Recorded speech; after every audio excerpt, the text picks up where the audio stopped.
ඇෆ්ගනිස්ථානය කියන්නේ වර්තමාන ක්‍රිකට් ලෝකේ විශේෂම කැපී පෙන්න නැගියන කණ්ඩෑම.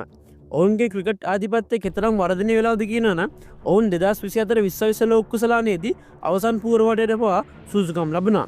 නමුත් මේ වෙද්දි ඇෆ්ගනිස්ථානය පැත්තෙන්නම් එච්චර සුබදායි පූතක් නෙමෙයි අහන්න ලැබෙන්නේ. ඒ කියන්නේ ඇෆ්ගනිස්ථානය ක්‍රිකට් සාමාජිකත්තේ ICC විසින් අවසි කළ දාන්නෙන්නේ කියලා තමයි ආරංචි මාර්ග සඳහන් කරන්නේ. මේ වන විට ඇෆ්ගනිස්ථාන පිරිමි ක්‍රිකට් කණ්ඩෑම ජාත්‍යන්තර තරඟ සඳහා සහභාගී ඉන්න. ඒ කෙසේ වෙතත් ජාත්‍යන්තර ක්‍රිකට් කවුන්සලේ සමාජිකත්ව නිර්ණායක උල්ලංඝනය කරමින් කාන්තා ක්‍රිකට් සංවර්ධනය නොකිරීම සම්බන්ධයෙන් ඇෆ්ගනිස්ථාන ක්‍රිකට් මණ්ඩලය විවේචනයට ලක් කරලා තියෙනවා. 2021 දී තලේබාන් සංවිධානය විසින් පාලනය අත්පත් කර ගැනීමෙන් පසු ඇෆ්ගනිස්ථාන කාන්තාවන්ට ක්‍රීඩාවලට සහභාගී වීම තහනම් කර ඇති අතර එමගින් කාන්තා ක්‍රිකට් කණ්ඩෑම විසිරුවා හැරලා තියෙනවා.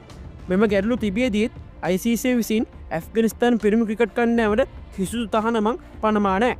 ඕස්ට්‍රේලියාව වැනි සමහර ක්‍රිකට් මණ්ඩල කාන්තාවන් කෙරේ තලේබාන්වරුන්ගේ ප්‍රතිපත්තිවල විරෝධය පළ කරමින් ඇෆ්ගනිස්ථානය සමග ද්වීපාර්ශ්වික තරඟාවලිය අවලංගු කර ඇත.